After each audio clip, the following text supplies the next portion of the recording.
Assalamualaikum warahmatullahi wabarakatuh. Alhamdulillahi rabbil alamin. Asyhadu an la ilaha illallah wahdahu la syarikalah. Wa asyhadu anna Muhammadan abduhu wa rasuluhu la nabiyya ba'dah. Allahumma salli ala Muhammad wa ala alihi wa ashabihi ajma'in. La hawla wa la quwwata illa billahil aliyyil azim. Hasbiyallah wa ni'mal wakil. Ni'mal maula wa ni'man nasir. Amma ba'd. Hadirin hadirat saudaraku seiman rahimakumullah.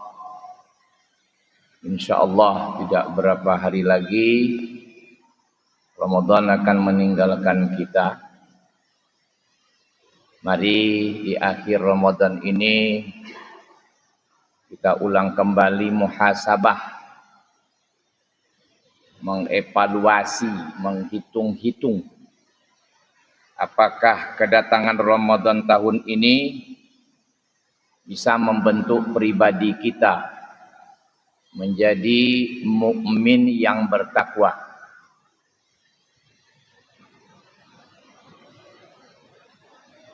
Kemudian apakah kita sudah siap untuk mensyukuri takwa yang didapat lewat didikan Ramadan? Kalau itu terjadi, bisa dipastikan yang bersangkutan adalah orang yang cerdas. 3 kecerdasan saja apabila dimiliki oleh seseorang, maka orang itu akan menjadi manusia yang top di muka bumi. Apalagi kalau lebih dari 3. Pertama disebut kecerdasan spiritual. Mantap hubungannya dengan yang gaib. Apalagi dengan yang gaib hakiki, yaitu Allah Subhanahu wa ta'ala. Maka lewat Ramadan kita dibuat untuk bisa cerdas spiritual itu adalah kita tahan makan dan minum dan lain sebagainya, dari terbit fajar sampai terbenam matahari. Kalaukah kita mau mengecoh makhluk, sangat mudah, sangat mudah. Ya. Kita begitu haus,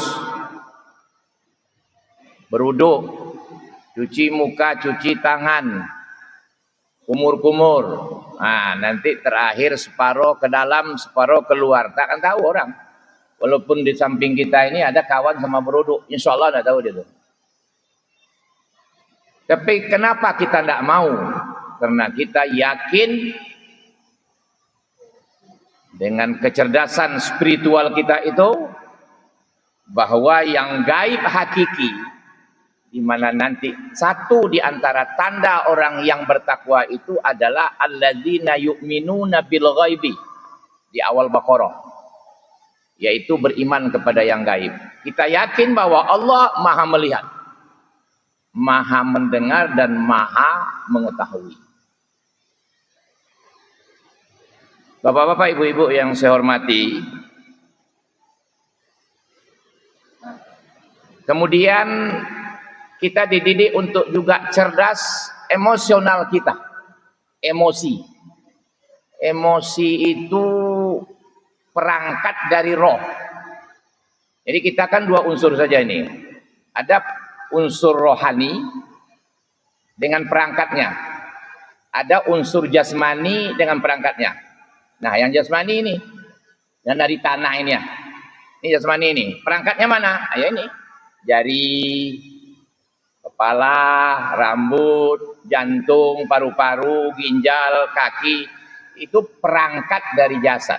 Sementara perangkat dari roh rindu, sayang, marah, lapar, haus, apa lagi itu? Ya. Suka. Itu perangkat dari roh kita. Nah, apabila kita cerdas, ya, perangkat-perangkat roh tadi itu disebut kecerdasan emosional, di mana nanti di ayat lain tanda orang bertakwa itu adalah wal kaziminal ghaidha wal afina anin nas. Kazimi itu kalau diterjemah disebut menahan amarah. Surat Ali Imran itu. Tapi kalau kita dalami pengertian kazimin itu bisa berarti mengendalikan emosi. Yang tadi itu mengendalikan marah, mengendalikan sayang, mengendalikan cinta, mengendalikan rindu dan lain sebagainya. Nah, di Ramadan kita dididik itu. Mengendalikan sami, mengendalikan basar. Di Ramadan itu dididik. Contoh, apa kata Nabi? Apabila kalian ya diajak oleh seseorang untuk bertengkar, marah, ya, maka jawab ini shaim, saya sedang puasa. Itu bukan berarti jawab dengan itu sudah langsung dibalas. Enggak, artinya jangan dilayani, itu maksudnya. Dikendalikan. Oh, ini subhanallah. Ya. Keinginan ya untuk makan, nah kita bisa dipercayai, ya, diamanahkan oleh Allah kepada kita shaim, jangan itu ya kita enggak. Itu namanya kecerdasan emosional dan lain sebagainya. Makanan banyak, ingin betul, tapi kita ingin contoh Nabi. Nabi itu kalau berbuka, ketika ada makanan paling banyak kurma itu 3 dimakannya. Itu paling banyak itu. Kalau tidak ada ya udah air putih aja lah segelas. Itu artinya mengendalikan emosi, keinginan itu. Ya. Bapak-bapak, ibu-ibu yang saya hormati, hasil penelitian dan sebenarnya orang-orang kafir itu masuk Islam itu banyak disebabkan oleh ajaran Islam itu mengagumkan mereka. Ya. Maka hasil penelitian itu begini. Perusahaan-perusahaan yang besar di muka bumi yang bisa bertahan lama, maju, itu diteliti siapa manusia-manusia di belakangnya ini. Yang memanage ini siapa? Ini bukan umat Islam saja, orang kafir juga itu. Rupanya kesimpulan para pakar itu, perusahaan yang bisa bertahan lama itu adalah perusahaan yang dimanage oleh manusia yang cerdas emosionalnya. Jadi bukan spiritualnya malah enggak bertuhan dia. Tapi dia bisa mengendalikan marahnya, bisa mengendalikan sayangnya dan lain sebagainya. Ya. Itu. Jadi puasa datang untuk itu.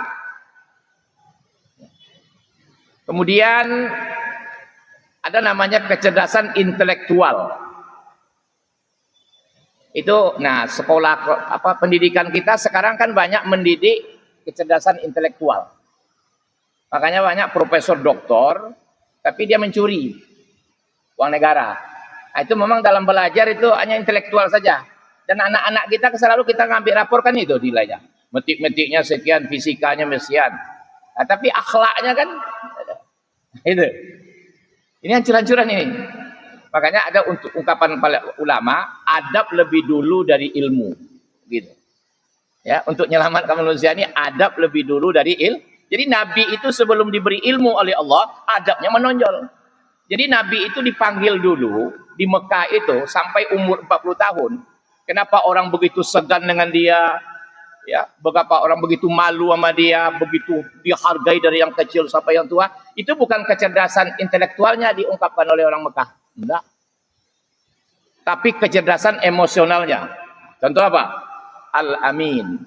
Dia bisa dipercayai. Allahu Rabbi. Nah, itulah tadi yang memanage perusahaan besar terpercaya. Janji tanggal 30, betul-betul tanggal 30. Ya. Janji tanggal 4, ya betul-betul tanggal 4. Itu emosinya terkendali. Nah, intelektual, sholat, ini diteliti oleh para ahli, sujud itu membentuk kecerdasan intelektual. Bacaan Quran ini, itu membentuk kecerdasan intelektual. Ya. Kenapa? Karena rupanya huruf-huruf hijaiyah ini, yang dipakai oleh Al-Quran bahasa Arab, itu ada hubungannya dengan sel-sel kita. Kemudian yang lebih menarik lagi apa? Ada alat di kepala manusia untuk cerdas. Ya. Itu hanya bisa berfungsi ketika sujud. Kalau manusia tidak sujud, dia tidak berfungsi. Nah, itu mengagumkan orang-orang yang ahli meneliti itu. Subhanallah. Jadi kesimpulannya adalah, bapak-bapak, ibu-ibu yang saya hormati, ya, di Indonesia ini saya rasa sudah ratusan tahun Islam ini masuk. Kalau abad ke-7 saja sudah berapa lama ini? Berapa banyak profesor doktor di Indonesia ini yang memikirkan tentang negara ini. Tapi kok tidak maju-maju gitu. Ada apa ini? Tentu tidak tanya. Kita yang bertanya, orang lain tidak mungkin. Kita umat Islam ini, ada apa ini? Sementara Nabi, nah, coba dengar. Nabi dengan sahabat, ini jangan nanti, dia kan Nabi, tunggu dulu. Nabi dengan sahabatnya bisa merubah masyarakat jahiliyah. Masyarakat yang sangat bobrok. Ya barangkali beda-beda sedikit lah dengan Indonesia hari inilah. Beda-beda sedikit. Ikan iya Pak? Coba. Riba. Nah, tunjukkan saya sekarang. Pasar di Pekanbaru aja, enggak usah di Riau, enggak usah di Indonesia. Di Pekanbaru ini tunjukkan saya pasar yang tidak ada orang pakai riba di sana. Coba. Waktu Nabi, riba itu la ilaha illallah. Sampai orang gara-gara riba ini bisa menggadaikan istri. Bisa menggadaikan anak gadisnya. Itu gara-gara riba. Minjam bunga, pinjam bunga, minjam bunga. Kalau khamar, Allahu Rabbi. Nabi ketika dia akan nikah dengan Khadijah, itu kan diundur. Diundur tuh, seharusnya jam sekian tapi diundur. Kenapa? Karena dalam riwayat yang saya baca, mudah-mudahan sahih, rupanya ayah Khadijah sedang mabuk berat. Diundur nikahnya. Bagaimana itu? Makanya beliau gelisah itu, karena batinnya bersih, gelisah dengan masyarakat begitu. Kan beliau pergi ke Wahira, ini lain lagi kita nanti ya. Belum lagi prostitusi. Oh, Allahu Rabbi.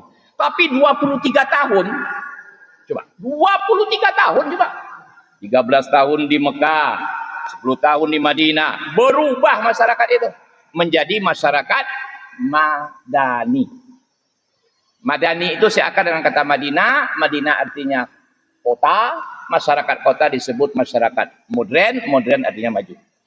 Saya akan ulang-ulang itu terus. Jangan heran, kenapa? Memang Nabi dan sahabatnya itu tiga itu cerdas. Cerdas spiritualnya, imannya mantap, ya. Cerdas emosionalnya, ya.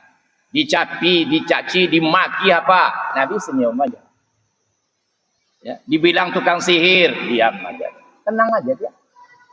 Kemasukan setan, iblis ini, diam aja dia. Itu omong kosong tuh yang disampaikan Muhammad itu dongeng-dongeng dulu tuh, asatirul awalin. Nggak apa-apa. Dia tetap mengendalikan emosi. Intelektualnya cerdas. Nabi itu cerdas. Coba tengok ungkapan-ungkapannya itu nampak cerdasnya. Waktu terbatas ini. Ketika dia dirayu oleh pemuka-pemuka kafir Quraisy lewat pamannya Abu Talib, suruh aja lah Muhammad itu berhenti, tidak usahlah siarkan ajaran barunya itu lagi. Kita kasih dia kekuasaan. Kita kasih dia harta berapa dia mau. Begitu. Coba. Tapi kalau wanita saya tidak jumpa nih. Sebab orang bikinkan tahta, harta, wanita. Kalau wanita saya tidak ketemu informasi itu. Atau begini mungkin. Orang kalau sudah tahta, kemudian harta melimpah, atau main wanita biasanya. Biasanya begitu. Banyak. Banyak, bukan semua ya. Banyak itu. Dan itu kadang yang menjatuhkan dia. Oke. Coba tengok jawab Nabi. Ya. Apa kata Nabi? Paman, bilang sama orang itu paman. Seandainya mereka letakkan matahari di tangan kananku. Tengok cerdas dia jawabannya ini. Bulan di tangan kiriku. Supaya aku berhenti menyampaikan ajaran ini. Enggak. Sampai mana yang hancur nanti? Mereka atau saya? Tapi kok jawabannya padahal dikasih jabatan, harta. Tapi jawabnya matahari, bulan. Kenapa Abu Jahal gak berkutip lagi? Pamannya Abu Talib gak berkutip? Karena mereka itu antenanya gak tinggi juga. Antenanya, ininya kosong. Apa? Harta baru enak dinikmati kalau badan sehat. Jadi badan sehat itu dibuat asbabnya oleh Allah matahari. Cobalah bapak-bapak, ibu-ibu saya. 3 bulan kurung badan. Gimana nanti tidak dapat cahaya matahari? Makanya Nabi cerdas. Jangankan ini di Mekah ini lagi. Sumber kekayaan itu betul dikasih, saya tidak berhenti. 2. Kekayaan, onta yang banyak, harta itu bagus kalau tidak ada banjir. Siapa yang mengendalikan banjir? Pasang surut. Bulan. Makanya terdiam dia. Kalau begitu ginilah Muhammad, toleransi lah kita. Itu diajaknya toleransi lagi. Sebulan kami ke Tuhan engkau, sebulan kamu ke Tuhan aku. Kalau itu tidak Nabi jawab Allah. Qul ya ayyuhal kafirun. Tidak bisa. Karena 2 hal yang tidak bisa kita satukan. Apa itu? Yang disembah tidak sama. Kalian nyembah lain, saya lain. Yang kedua, cara menyembah pun beda. Saya pakai ruku, pakai sujud, kalian tidak berdiri aja. Ya itu. Hebat. Kenapa Nabi dan sahabatnya cerdas begitu? Karena dibentuk oleh sholat, oleh puasa, ya. Subhanallah. Itu. Jadi Ramadan sebentar lagi meninggalkan kita. Mari kita evaluasi di akhir Ramadan, apakah kita sudah betul-betul mendapatkan takwa. Nah, ciri orang bertakwa itu di awal Baqarah aja lah, ambil dulu. Ada 5, iman kepada yang gaib, dirikan sholat, berimpak, ya, iman kepada Al-Quran. Mungkin sudah ada yang 10 kali khatam Quran ini, alhamdulillah di bulan Ramadan. Kemudian yakin adanya akhir. Ini. Nah, ini kita syukuri nanti. Maksud syukuri itu apa? Arti kata syukur itu membuka, terbuka. Nah, ini nanti sudah Ramadan kita gali, baru kita praktekkan dalam kehidupan, maka janji Allah pasti dapat. Apa itu? Kalau kalian bersyukur, pasti ku tambah. Jadi, kalau kalian bersyukur, pasti ku tambah. Jadi, kalian bongkar nanti iman kepada yang gaib, kalian terapkan dalam kehidupan, pasti kalian akan dapat rahmatku banyak sekali. Mudah-mudahan kita semua jumpa di surga Allah nanti. Amin ya rabbal alamin. Kita santai di sana bersama Muhammad sallallahu alaihi wasallam. Subhanakallahumma wa bihamdika asyhadu an la ilaha illa anta astaghfiruka wa atubu ilaik. Assalamualaikum warahmatullahi wabarakatuh.